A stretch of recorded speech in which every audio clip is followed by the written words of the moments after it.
Apple and Google to integrate next. That's humility. Focus is focus upon your core value proposition, store of value. Humility is accept the fact that Amazon, Facebook, Apple, and Google might have some asset that you don't have and accept their help. And then harmony is don't thumb your nose at the federal government or the tax authority or the regulators, right? Taxation is not theft, You know, at some point you can say affectionately, tongue-in-cheek, inflation is theft. You might get away with that. I think you cross the line when you say taxation is theft, right? And I think if we're going to live in harmony with the regulators and harmony with the government, then we have a chance to achieve the $250 trillion value proposition. If you're a crypto anarchist and you hate everything about the world, my advice to you would be make Bitcoin successful, make it worth $250 trillion, and your Bitcoins that you bought for $1 will make you richer than Jeff Bezos. And when you have $200 billion of your own money, then you can go and found your own country. And you can be a crypto anarchist or go to Mars and declare, you can do whatever you're going to do. But first, get the money. First, be successful at the one thing you can be successful. And I think that's the lesson I learned. There are a lot of people much more successful than me in business, obviously, right? Amazon, Apple, Facebook, Google. Like, it's not hard to figure out who they are. They're on the front page, right? And more power to them. I think that my experience has just given me an appreciation for focus, humility, and harmony. And when you have a good thing, like don't screw it up. And if there's a biological metaphor for you, it's a chambered nautilus.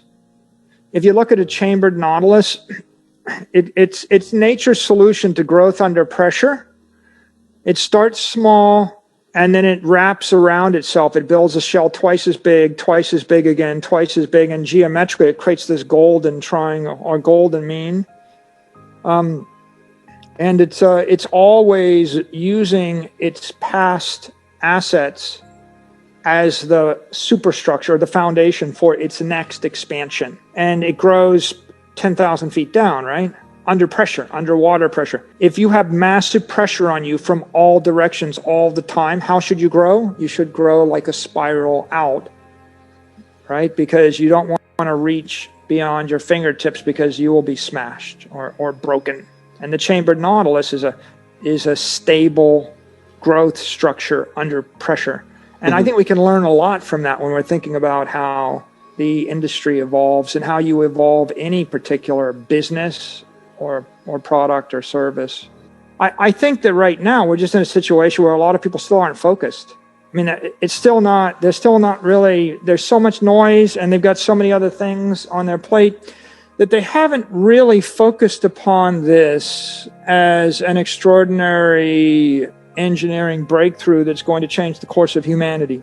I don't think that Paul Tudor Jones or Stanley Druckenmiller or Bill Miller are really focused on it based upon what they've said. They're open to the idea of it existing, but it's still in a bucket of it's a financial instrument or a hedge of some sort, but they don't really quite get it. They're not thinking that it's a crypto energy reactor that's going to power $100 trillion worth of monetary energy. They're not even considering it. They haven't even considered it and dismissed it. See, like it's not like we disagree. It's just like out there is noise, and somehow we need to get people to focus. And I don't think they're going to start to focus until after Bitcoin crosses the all-time highs, and maybe when it's double what it is right now, people may actually stop and give it 10 hours or an hour or 2 hours. I'm quite one of the reasons that I'm an enthusiastic evangelist is I'm quite sure that the criticisms from a Nouriel Roubini and a Ray Dalio and anybody else of Bitcoin, I'm sure that they would reverse those criticisms if they stopped for an hour and watched, say, my video I did with Salt Talks with Anthony Scaramucci. Because their criticisms are things like, well, it's a currency and it's not good for payments. I can't buy things with it, and the government's going to ban it. And if they understood it's not a currency, it's not a payment network. When you plug it into PayPal, PayPal becomes the payment network, and their compliance rails solve all the compliance, KYC, AML issues. And now it's a store of value. And by the way, a store of value is appreciating 100% a year on average for the last 10 years. Bing, click. So what was your criticism again? Oh, the government's going to ban it. Okay, really? Like the IRS legitimized it. The head of the SEC just said it was a piece of property. The head of the OCC said that banks can custody it. And a senator just said she's going to explain it to Congress. Tell me again what your concern is? No, they haven't really spent an hour. At least they haven't got the right information. So if I tweet, I'm not tweeting to convince anybody. I'm tweeting hopefully so that they'll click on that link and they'll listen an hour. And if they won't click on the link, maybe someone that works for them will watch the link. And by the way, it's like, if Ray Dalio never watches that video, well, there's 10,000 other people like Ray Dalio that compete with Ray Dalio. And so I don't got to convince Ray. All I got to convince is anybody that competes with Ray in the world to spend an hour. And I believe that they spend an hour, then they're looking to go, oh, wow, there's $250 trillion of stuff that's fiat instruments that's debasing at 10% a year. There's one thing that's accreting at 100% a year. It's a solution to the problem that 7.5 billion people have on the planet. Oh, yeah, and by the way, it'll make us billions of dollars. So now it just comes down to a simple estimate of how much of it do I want to own? 1%, 5%, 10%, 50%, 100% of my portfolio. It's that simple. The problem is they're just not even thinking about it that way yet. And we need to get their attention.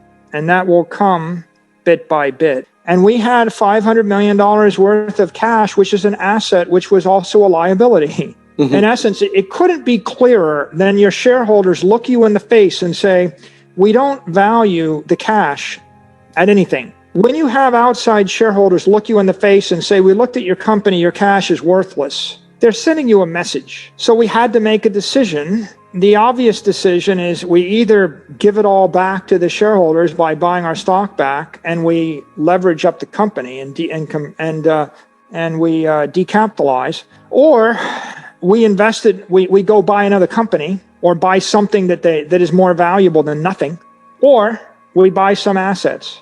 So we had a challenge, and if you have 10 million shares, you have 500 million, that's $50 a share. Well, when someone tells you that $50 a share is worth $0 a share, you got to do something.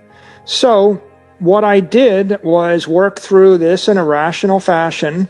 And ultimately, we concluded we couldn't buy another company with it. There's no way to diversify, or there's no accretive acquisition to be had on the horizon. So we went out to the market and we issued a $250 million tender offer combined with a $250 million purchase of Bitcoin. And you know the story of Bitcoin. It's like I looked at everything else and after I dismissed everything else, this is the only thing left. This is the moral hazard of shorting the dollar to leverage up the balance sheet. We found our way to Bitcoin because I thought it was the best thing for the customers. I thought it's the best thing for the employees. I thought it was the best thing for the shareholders. I thought it was the best thing for our vendors. And it's worked out so far, right?